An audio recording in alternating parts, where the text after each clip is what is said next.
Hey everybody, welcome back. Last session of day 4 of the Peer-to-Peer World Virtual Conference. So glad you can join us. And thank you again to all of our hosts and sponsors that we have for this conference. If you want to go ahead and go to the next slide, we really couldn't, again, do this without them.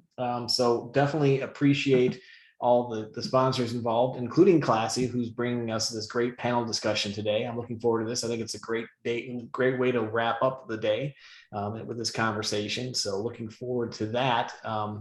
If we move on to the next slide, again, last session of day 4, one more week to go. So please join us next Friday, October 8th. How is it already October? I don't understand that. That's crazy. And just the last slide I want to cover is, again, that always important housekeeping slide. Feel free to chat amongst everybody in the chat window and ask your questions for the panel in the Q&A. Makes it the most easiest way to keep everything organized. And stick around at the end when the session is over. There will be a brief survey that pops up, just 3 questions. Tell us what you thought and tell us what we can do in the future for future sessions to make sure we're getting you the best content. And you'll have a chance to win some cool stuff from Halo. So at this point, I'm going to hand it off to Charlie. Thank you so much, Mark, and thank you to the whole Cathexis team for letting myself and our panelists here stop by here today. As you mentioned, my name's Charlie. I'm working at classy.org. I'm an account executive there. We are a giving platform. We work with a whole bunch of different nonprofits, really help them raise more online, find new supporters. We have a couple of really amazing partners here today. We have Emily with Karla Smith Foundation, Liz with Gallant Few, and Carly with Livestrong. I'm going to give them a couple minutes here to really talk about their missions and explain what they're working on today. We'll be talking on a lot of these events. Me and my colleagues, and I'm sure some people in the audience were watching from afar, but it was just amazing to see some of these events take place during the pandemic and all the changes that came with that. So really interested to hear from them in terms of their takeaways, some of their learnings, some things that went well, maybe some things that they'd want to improve upon. But really looking forward to hearing their thoughts. And with that, I would love to hear, we can hear a little bit more about what they're working on and their introductions as well. Sure, I'm happy to start. My name is Carly Triola, and I'm a marketing manager at the Livestrong Foundation. I've been with the foundation for almost 5 years, and I'm responsible for the integrated marketing and development strategy. So as far as our mission, we actually have a mission question: which everyday cancer problem will be fixed today? And this question frames everything that we do. We're focused on improving the lives of anyone affected by cancer now through direct programs and services, and also by funding innovative partners that are doing revolutionary work in the cancer space. Hi, I'm Liz. I am with Gallant Few, which is a veteran service organization, and our mission is to aid veterans and active duty service members in their transition and reintegration, no matter how long ago they transitioned out of the military, or if they're planning to do so in the future and need help with that process. We provide one-on-one mentorship to help our veterans and active duty service members get through that process and live a life full of hope and purpose. I'm an operations analyst, so I help implement our new processes, which has been a lot of technology during the pandemic as we all move to this automated, technological, more data-driven world. And I help with development as well, donor retention, and our big peer-to-peer events. Thank you so much. And we'll finish up with Emily here. Good afternoon. I'm Emily Smith. I'm the Executive Director at Karla Smith Behavioral Health. Karla Smith Behavioral Health is actually a family-founded organization. We are a smaller organization located in Southern Illinois, but we have been in existence for 16 years now. And as Executive Director, my role is to look at the overall health of the organization, which provides services to persons who have been affected by mental illness in a variety of ways. So not just the person that's impacted by the illness, but the families and support networks that surround them as well. So we offer a variety of services to that end. And as director of the organization, it's my job to make sure that we are able to serve anyone who walks through our door at any time. So fundraising is a big part of my emphasis and my role as well.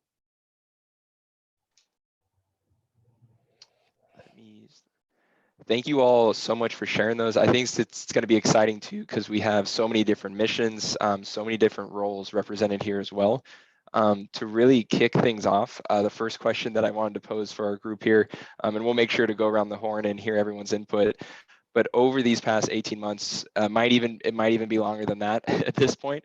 But I saw, colleagues saw, I'm sure a lot of the people in the audience saw some really interesting events take place in terms of how they were put on, and some of the changes that had to take place. So I was interested to hear, it could be a technology, it could be different marketing strategies, maybe even different personnel that were brought on, but different things that you saw your organizations bring it into the fold to make sure that these events could take place and still reach those fundraising goals that you had. Liz, if you don't mind, would love to start with you, and then we can, go around the horn here. Yeah, sure. So we are in a bit of a unique situation. Our biggest event that we do annually has always been virtual. So there was some positive and negatives to that. The core of our event didn't really change. The concept of that it's spread out nationally and you kind of participate and do your part, but really the person-to-person contact did impact our event. And we did see that in our registration numbers. Friends weren't out at the gym seeing each other and reminding each other to sign up and that type of thing. People weren't seeing each other in person and doing that word of mouth. And so technology wise, we've always been kind of searching for solutions to help our virtual national event. And I do think the advantage of COVID was that more people started creating solutions for virtual events and technology solutions to do things virtually. And in the past, when we've been looking for a solution, they've been like cost prohibitive a lot of times, or just not the right fit.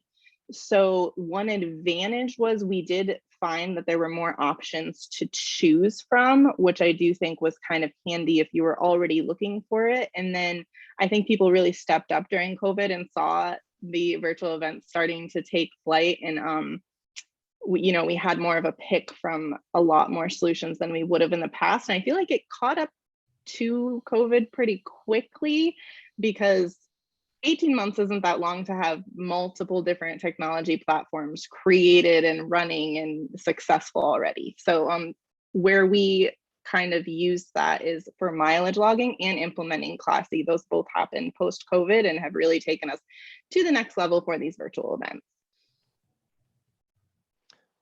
Great. And before moving along too, I just did want to mention, it is interesting to hear too that this was something that was taking place. It was kind of already posed to, fit well for a more virtual environment. So that's a really interesting point. I appreciate you sharing. Karla, you wanna jump in there?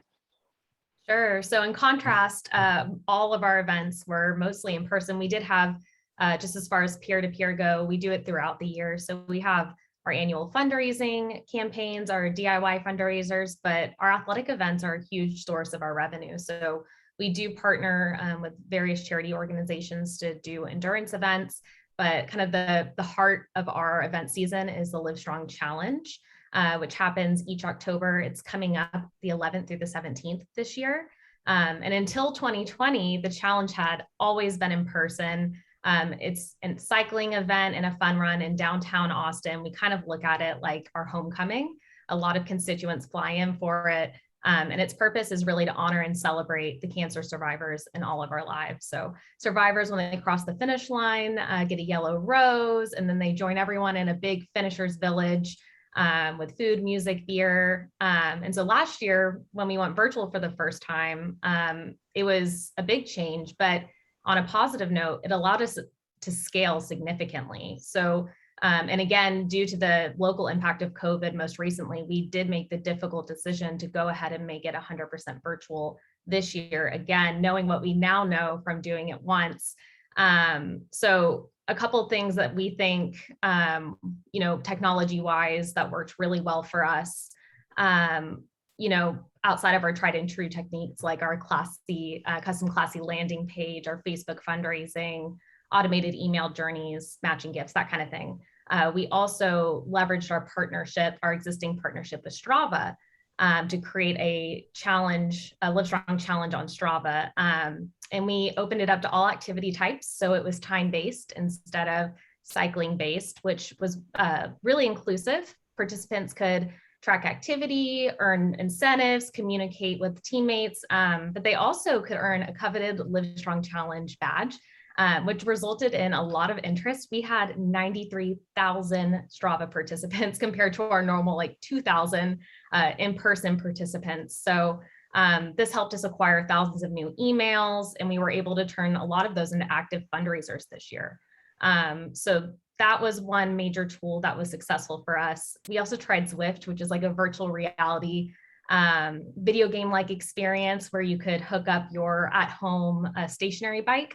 And we did a live stream on Facebook. But the one thing that we learned from that last year is that a lot of people wanted to participate live on event day. They didn't want to sit in front of their computer and watch a live stream. So instead, we took this feedback and decided to help enable small, local, safe community rides, which so far have had a really overwhelmingly positive response. That is amazing. And I was just thinking it must be very hard. I mean, as you described, to me, the thing that stood out was that finisher circle. Like trying to replicate that in a virtual, like you're talking about, like, and when you get to the end, you have like a drink, you have, prizes and all that stuff. That must have been pretty hard to replicate. But sounds like 93,000 fundraisers, or 93,000 people in Strava. That's amazing. Yeah, that was one of the number one concerns we had, was making sure that mission was still the heart, and that survivors felt celebrated in person or virtually as well as in person. So we did a couple things to help address that, including one of the major features in our challenge village was a 10-foot tall, 3-sided tribute wall where you could write names down in honor and memory of I'm a survivor. So we made that virtual. We also, instead of the yellow roses that we'd always shower with, we sent little virtual or little physical pins to our survivors that have a little yellow rose on them. And then obviously just continuing with our marketing efforts to be person and story focused was huge for us. Very cool. Emily, would love to hear your thoughts as well in terms of, and that the tables for Karla, that is something that I followed along pretty closely. It was great to see that take place. But would love to hear, the types of technology and different types of strategies or different things that are incorporated into, your events over the past couple of months here. Well, so like Carly, we are entering this peer-to-peer space really new and fresh and for the first time. And so all of our events prior to our first virtual event, which was Tables for Karla last year, had been in person.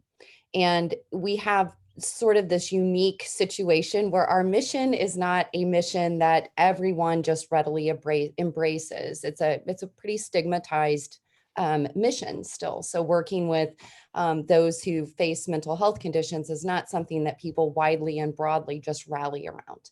And so what was complex for us was trying to find this balance between allowing people to remain somewhat anonymous in this space and allowing them to still participate in this space.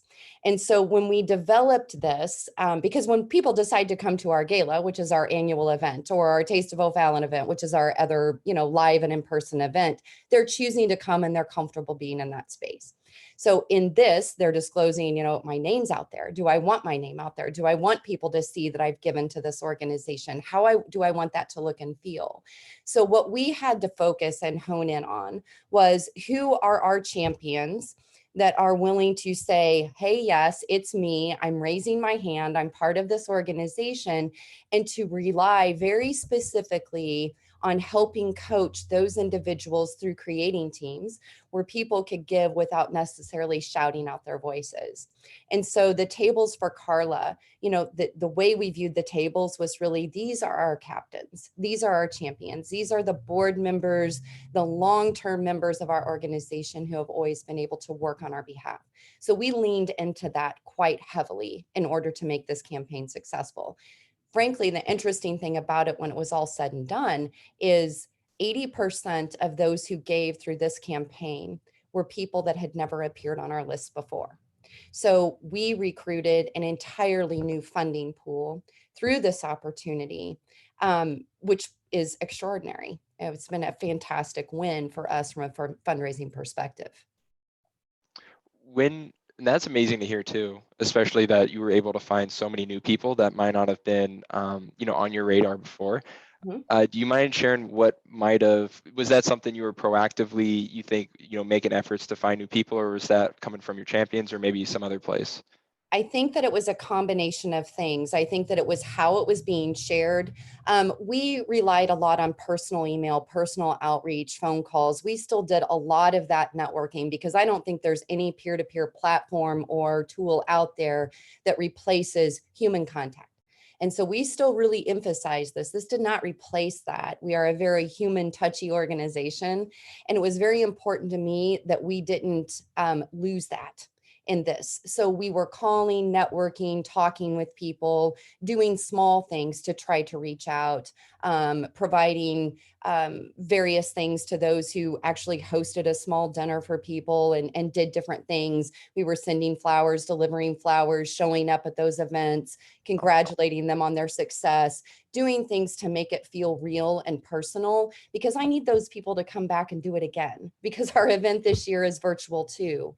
And it's different and it takes work. But as far as how did those donors, come into our pool, I think it's that when you have a few people that are saying, I champion this cause and here is why, and this is personal to me, that's a very different touch than me just doing a cold call or somebody just reaching out. So a lot of it was our marketing, the way we presented the information, and trying to make it as emotional and compelling as possible.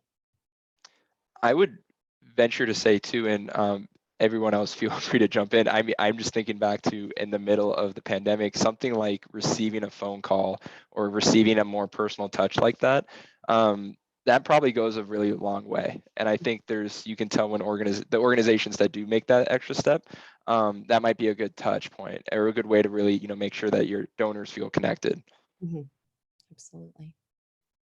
The next question I wanted to pose for our group here is, and I think we all kind of touched on this in one way or another, but something that was on our mind and that we saw a lot happening is that when these events moved virtual, it became almost of a challenge to make sure that you're sharing your mission, sharing the great work that you're doing in that virtual setting.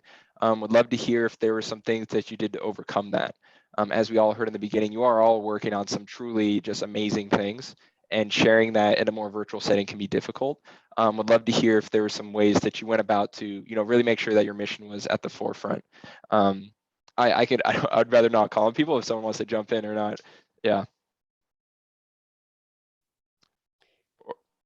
You want to start, Emily? Sure, I'd be happy to start. For us, because we have a pretty emotional story that founded our organization, we really leaned into that in a different way and really kind of embraced the idea that we were living in a somewhat silent world. We had gone a little dark and we had gone a little quiet. And so the campaign was around light and it was around bringing light. And so our video, we had a song that was the background of that, but really there were no people in that video. What we decided we wanted to do last year was reflect the space that we were living in and try to connect people to the mission, because we had this unique opportunity to say, now we're living in a space where all of us are facing some sort of depression, some sort of anxiety, some sort of, at some level, we're all feeling something that may be different from what we felt before. And so we tried to keep the marketing of this whole movement kind of quiet and calm but light. And, presenting this idea of hope. And even though the world feels pretty dark right now, there's hope in that. So that was really our approach. I'm not sure if that's directly answering your question, but that was our approach. No, and thank you for sharing. Emily, sorry, Carly, again, my name's mixed up here. Apologies. Would love to hear what that looked like for Livestrong. Yeah, actually, Emily, super similar to what you were saying. Cancer survivors have been doing social isolation forever. This is not new to them. So I think for us, it was really a moment of empathy for people to connect and understand what it has felt like. But the thing is, and not just social isolation, but COVID and the pandemic brought a whole new set of problems for cancer survivors and their loved ones as far as accessing medical care and having somebody with you in treatment. Like, to not be able to bring your partner or a friend with you to your treatments is, I think anyone can feel that. So I think a lot of it was around education and empathy for us and our marketing techniques. We did a campaign with a wonderful survivor here in Austin that shared her experience being afraid to go to the grocery store because she was immunocompromised. And I think that was really big, you know, and in addition, from an events perspective, so making sure to tie that experience and empathy in all of our communications that went out, in addition to still focusing on the celebration that we were trying to capture, that magic of an in-person event, going to the tribute wall and feeling strong and proud, as you put, I am a survivor on the tribute wall. That's huge. And so how do you recreate that in a virtual space? Like I said, we leveraged a virtual tribute wall, but also having tribute cards that you can send out in your Classy campaign, or a phone call from a Livestrong staff member to check in and see how you're doing. All of those things really helped us tie back to mission in a virtual space. And frankly, that's something that we're always looking to improve. It's a learning curve for us. And it's still this year and will continue to be after COVID, hopefully after COVID, just as important. Liz, with Gallant Few, and a similar question, you know, and when you looked at marketing, you know, your events and making sure that you had your mission front and center, was there some different ways that, you know, you approached that during the pandemic? Yeah, so one thing, we rebranded right during the pandemic. And so our event fell right before the pandemic. And then we were already in the process of announcing the rebrand. And so when we did the event again, still during the pandemic, we did notice that impacted, that's probably one of the things that impacted us, is we rebranded and people weren't face-to-face reminding each other or talking about, did you see the event name changed? And then with the rebrand, we kind of tried to refocus our messaging. So with the event, it's an athletic event, and we noticed that a lot of our messaging was focused on that physical activity, but the core of the event is fundraising. The core of the event is advocacy and fundraising and awareness for our mission. So how do we focus our messaging more on that, more on what's you know, most important and the bigger priority?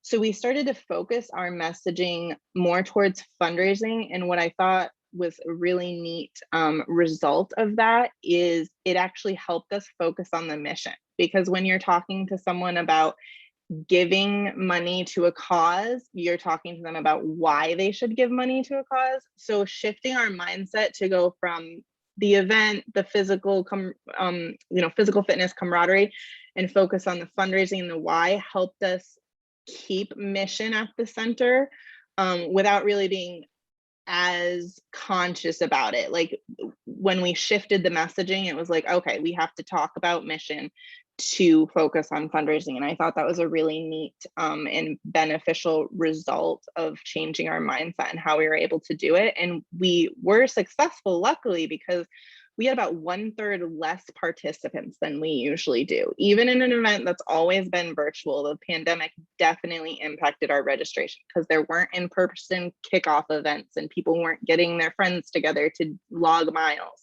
So with 1/3 less participants, we still raised $80,000 more.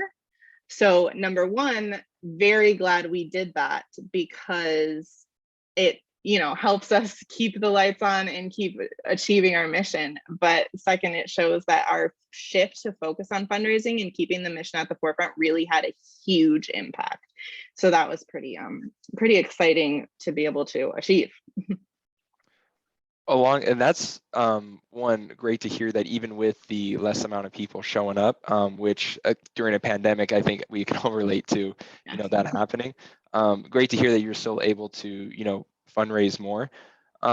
Were there some, from the organization's point of view, was there some strategies or some helping of like the people that were signing up to help you, you know, see that kind of growth?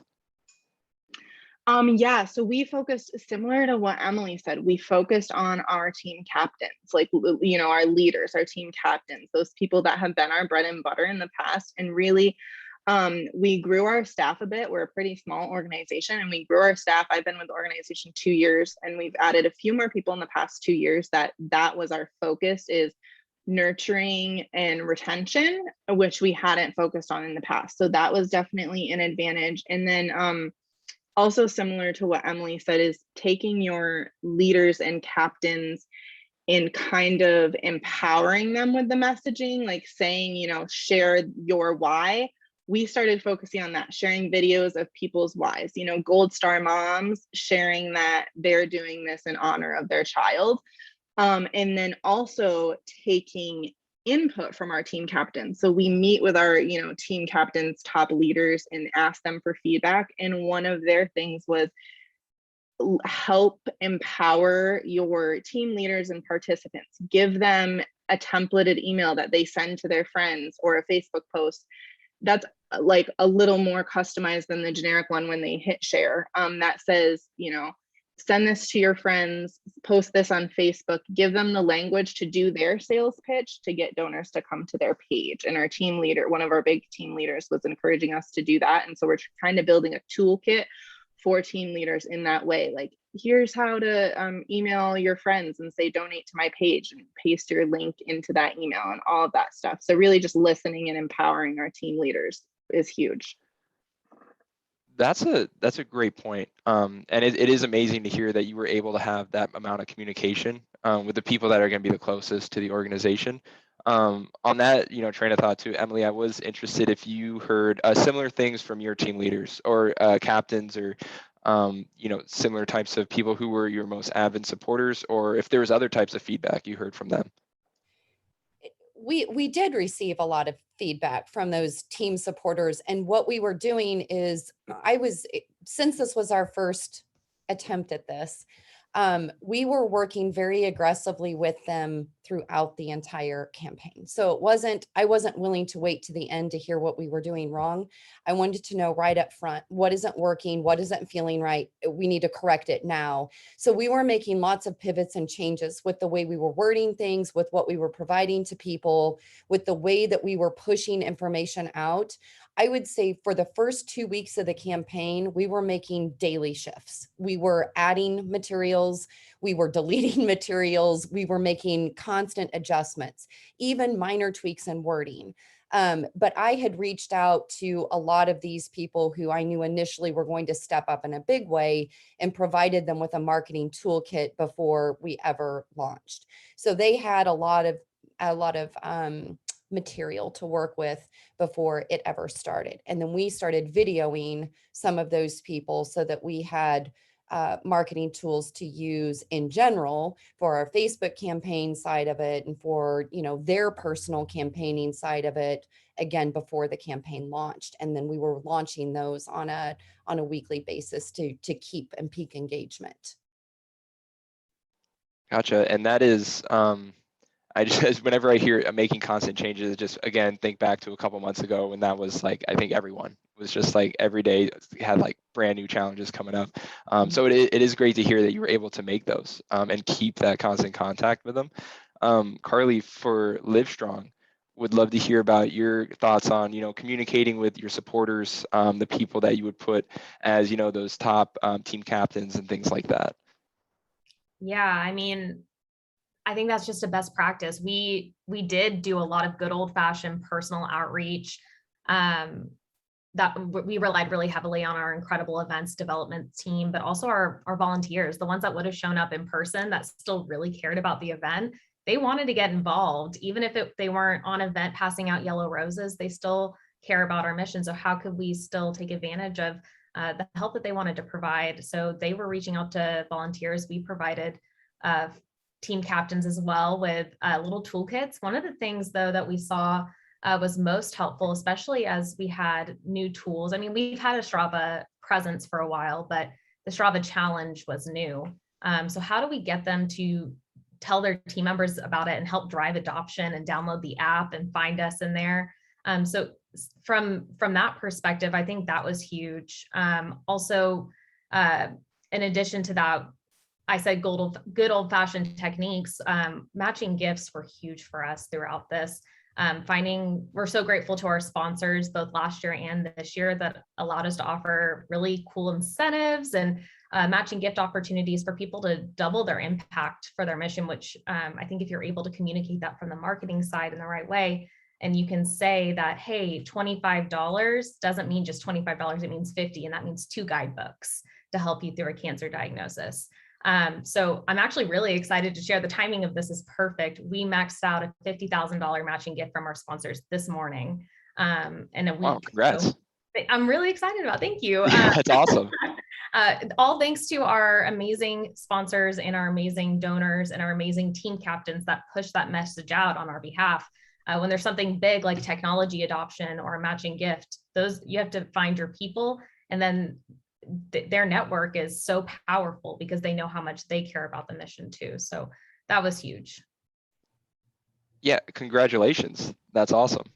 Glad we can break some news here. That's great. And on the vein of supporters and those team captains, things like that, kind of tying in that first question as well from a technology standpoint. Would love to hear if you heard feedback.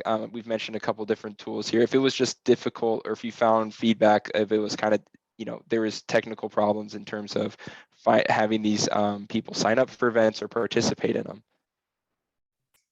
I'm happy to start with that. 2 things I think there. Number one, those team captains, we kind of looked at as beta tests. We're like, what do you guys think? Take a minute before you push this out to anyone. We want you to love it. So tell us what you think.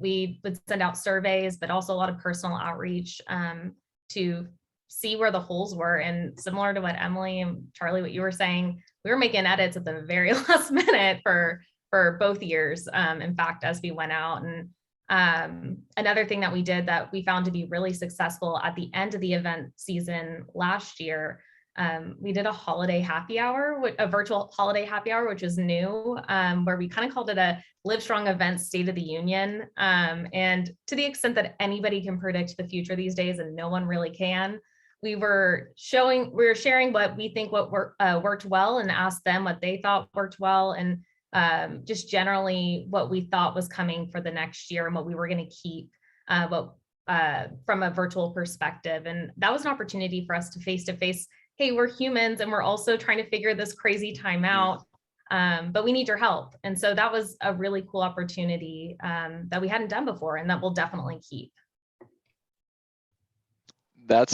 I love the State of the Union idea. That's great. Liz, with Gallant Few, similar type of question. Did you hear with different tools, things like that? Was there a kind of learning curve, or was there a gap in maybe picking up new technologies, things like that?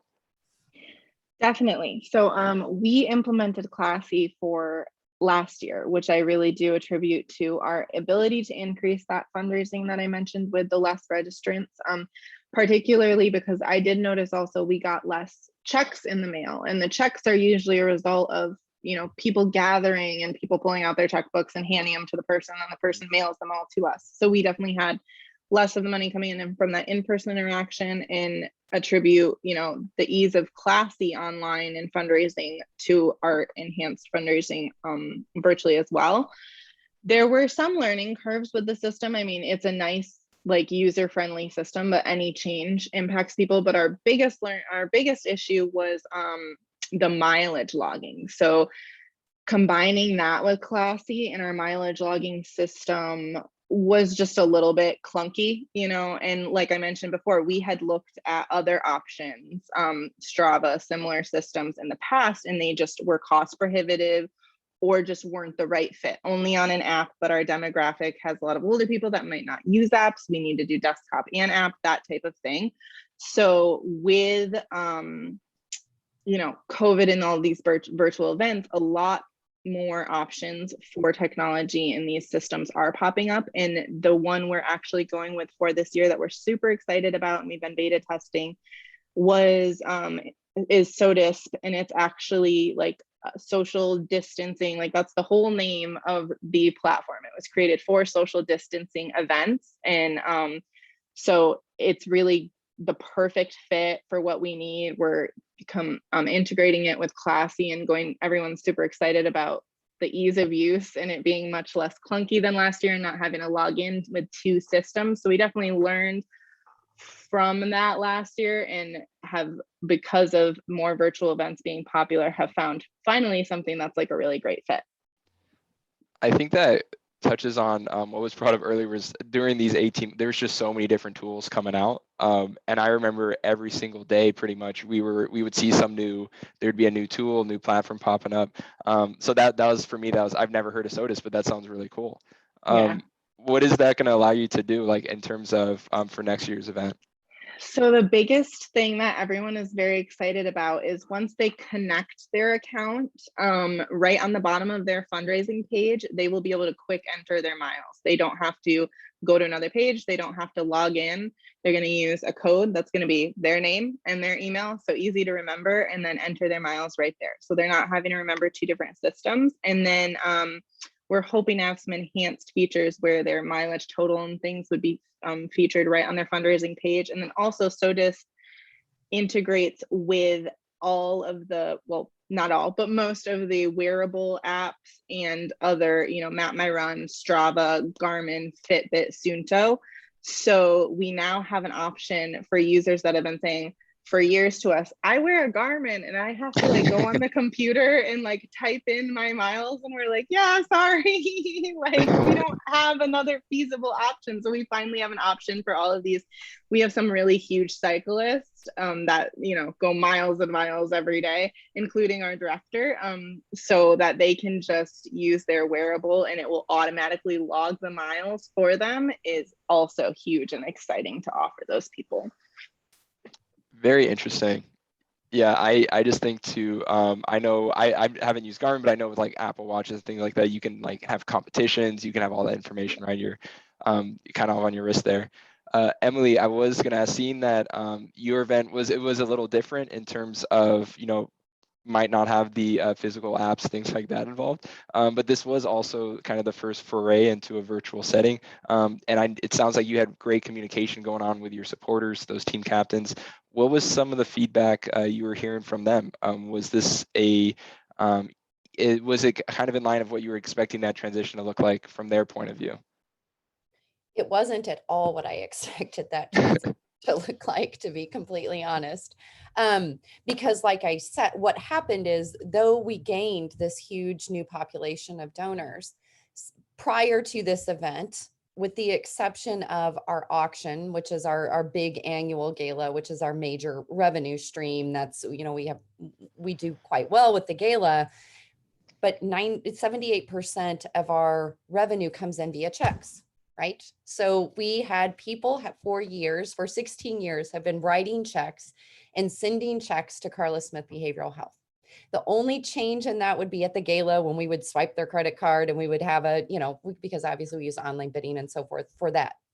This year I took the auction completely out. So that threw our donor base, because not only am I doing a virtual event, I'm eliminating the gala. And a lot of people, or the auction part of the gala, a lot of organizations similar to ours that used the auction as a fundraising event, as opposed to athletics or other things, continued with an online auction.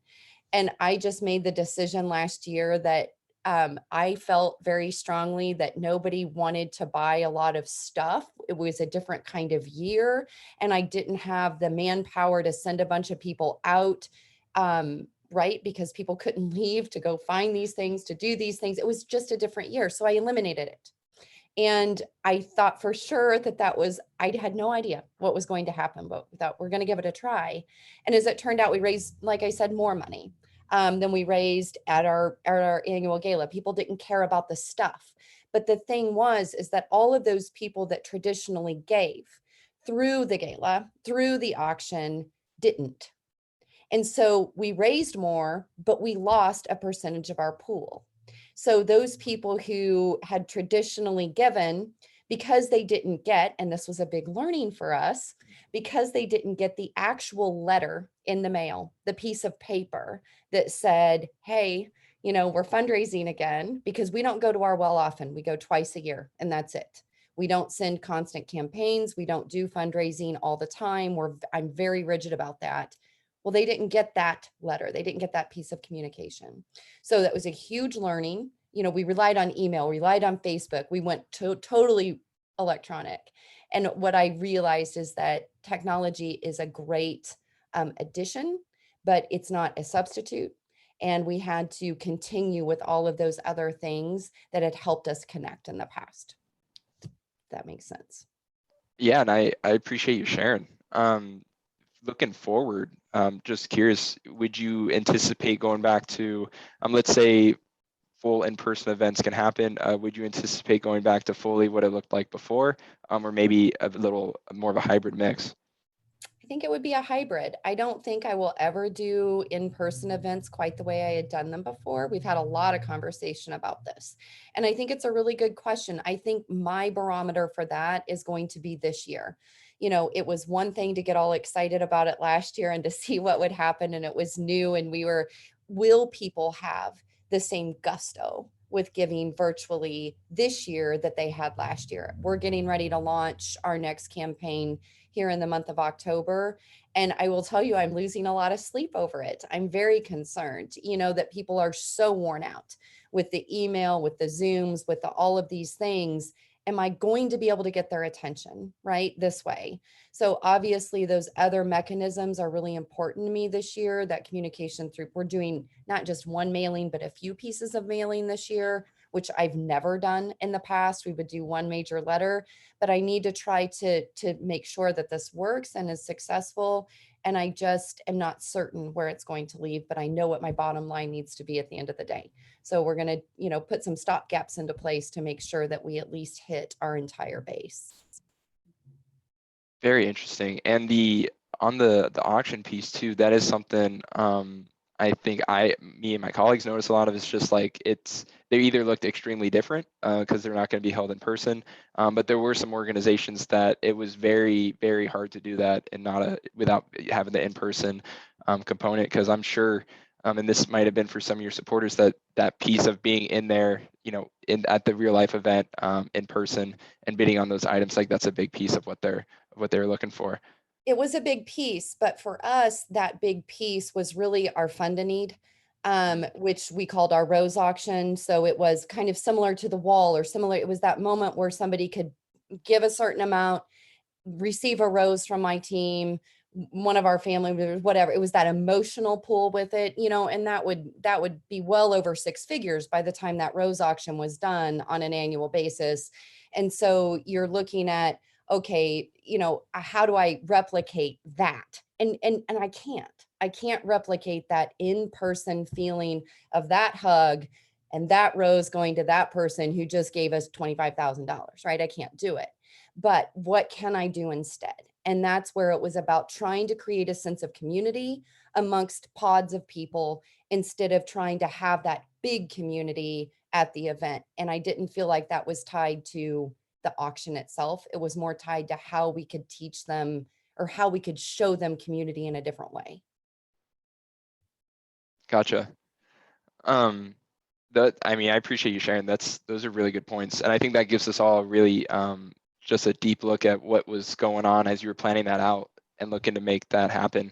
A question that I wanted to pose for us here too is, after, you know, looking over the past 18 months and kind of just talking about it here today, there was definitely some good learnings to take from this. I was interested to hear if there was some unexpected, you know, positive outcomes of bringing these, certain elements or bringing the whole events to a virtual setting. So Liz, would love to hear, you know, about, you know, with Gallant Few. I know this is one where there was already a lot of virtual events going on, but if there were some major positive aspects of what happened over the last 18 months, I think we could all go for, you know, some taking away some positives over the past 18 months, but we'd love to hear your takeaways on that. Yeah, definitely. So I think certainly what I mentioned about having more technology solutions out there, just a wider pool to choose from so that hopefully you can find something that is the fit you're looking for. But then additionally, I think we, more of our team learned to value the automation and technology. And rather than put it on the back burner, we're emphasizing that aspect of, handwritten communication, like Emily mentioned. We're making sure we do handwritten notes to our bank team leaders and reaching out to them with phone calls and that type of stuff. But everyone kind of having an understanding that the automation and technology is an important piece. So, it may be costly, but the results we saw with our fundraising were worth it. They did, turn a really good positive ROI. And then knowing that, a couple people on the team are going to spend a lot of time on that. And at times, sometimes you may be like, oh, that's not like our mission. Like, I wish we could spend more time on the mission. But at the end of the day, putting those systems in place, setting up your automated emails, setting up your streams of communication in your campaigns are then leading to your mission. So just everyone kind of understanding that that's a valuable place to spend time and money and effort, and appreciating it more, I think, with the emphasis on the virtual world, it put it into perspective. From your point of view, was there like an automation in mind, or one specific change that you're like, this like saved you a ton of time, or this was something that made a really big impact? If there is anything that stands out there. I mean, certainly Classy, having that peer-to-peer element in Classy, just the entire system. We came from like a home, oh, sorry. We came from like a homemade system, that was good, but Classy just had so many features for that peer-to-peer page where you could see your team, share your team, have a team fundraising leaderboard, track your progress, have notifications and updates on hitting your fundraising goals. That certainly was, I think, a piece that we found we chose because we thought it was worth it, but it certainly proved itself. Gotcha. Carly, with Livestrong, similar question for you. If there are some positive takeaways, things that you're looking over the past 18 months and might even have you feeling optimistic about future events, I would love to hear your thoughts on that. I think our answer would be relatively similar to y'all's experience. I think there's always going to be, in this new world, a virtual component of our events. Just the ability to scale the challenge like we were able to do through our partnership with Strava, and through Classy. I think it's inevitable that we continue to evaluate technology that enables us to reach those people and to create those relationships that will always be different than those in-person relationships, but still valuable.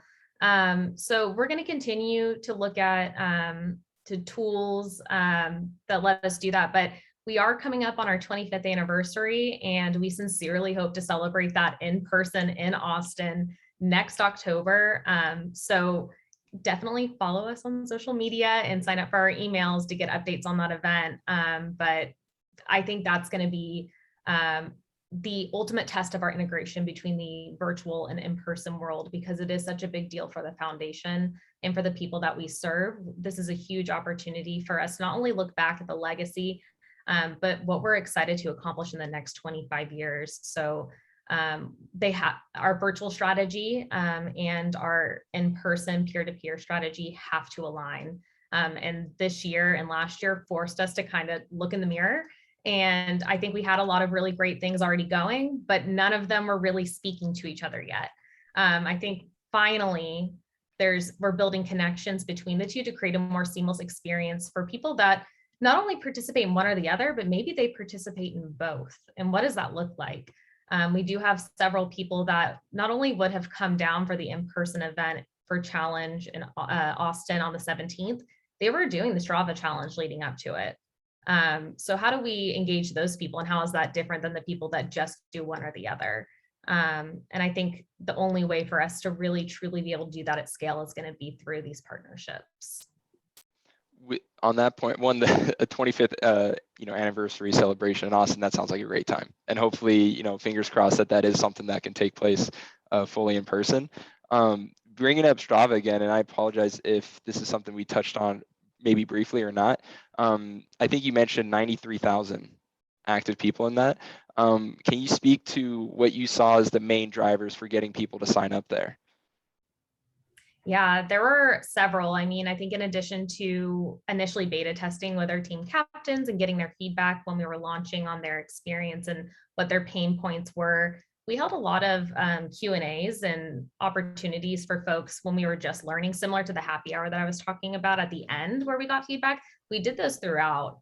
So that was a big one. Then we also relied on our social channels, which we have 1.5 million followers. Not all of them are engaged.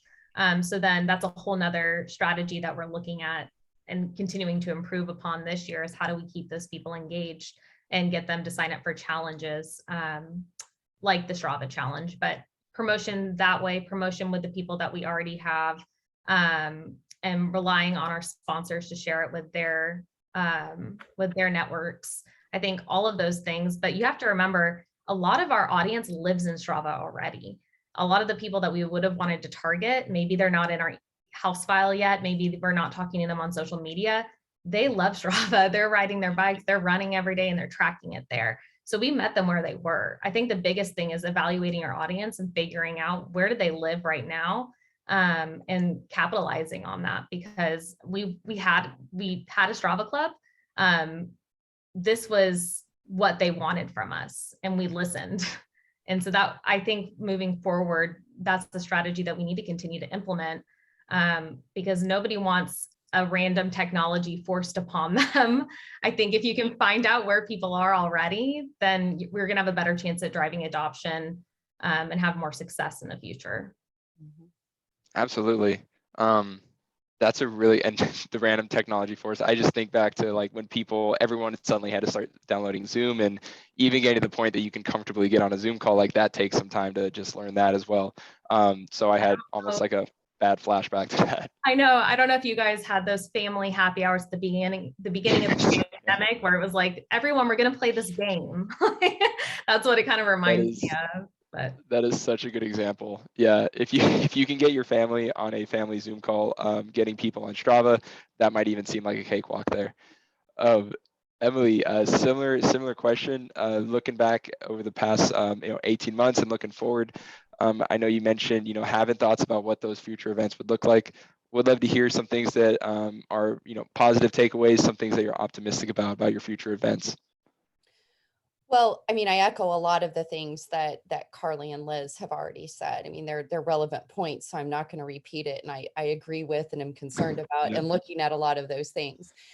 What I would say is that for me, one of the most eye-opening things about this entire moment where I had to pivot into this world without really knowing much about it, and I'm kind of embarrassed to say that, but it's the truth, is that I am surprised when I now look at my in-person events, my live events, how much of a resource requirement they actually are.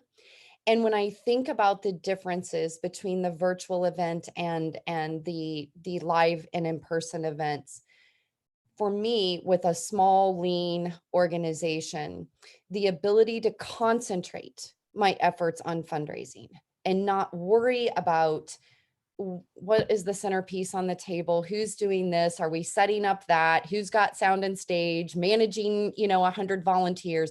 I don't have all of those worries in the same way.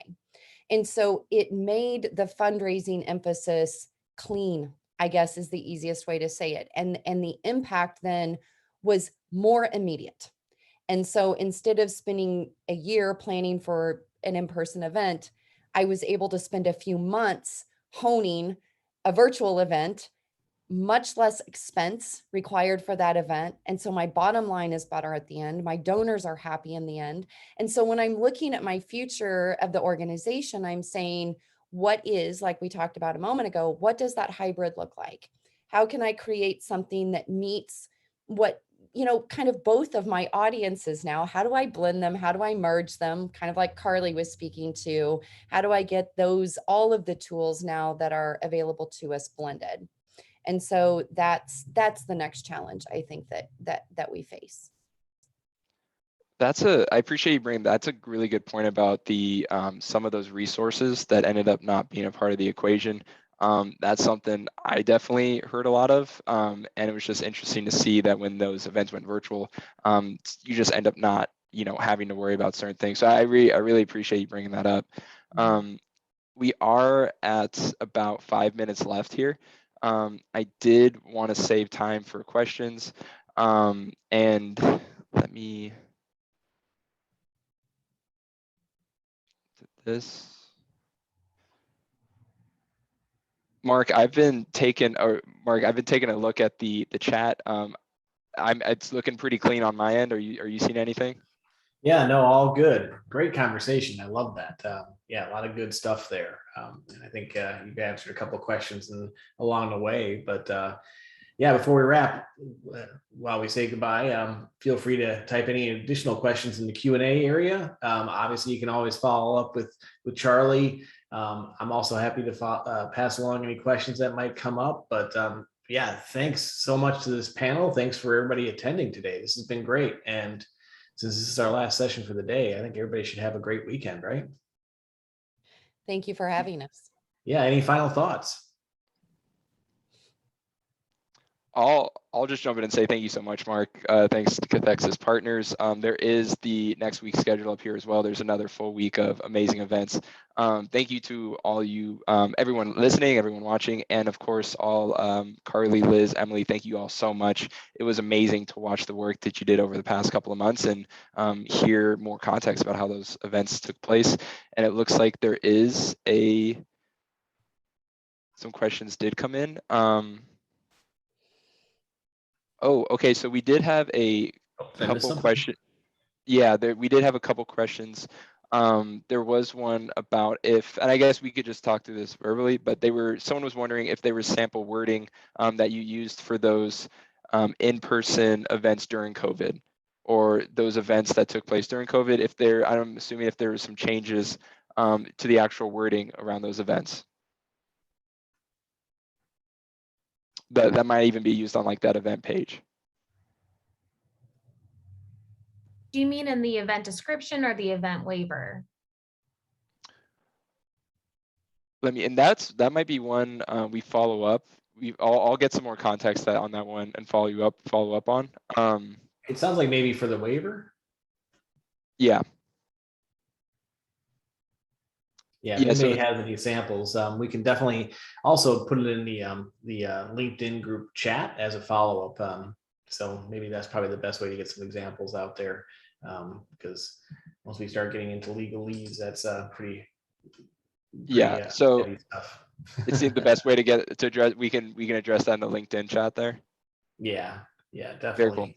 We can post it in that group, and if you haven't been to the LinkedIn group, I will see how quickly I can drop this into the chat as well. It'll also be in the follow-up email that all the attendees receive. So feel free to join that LinkedIn group.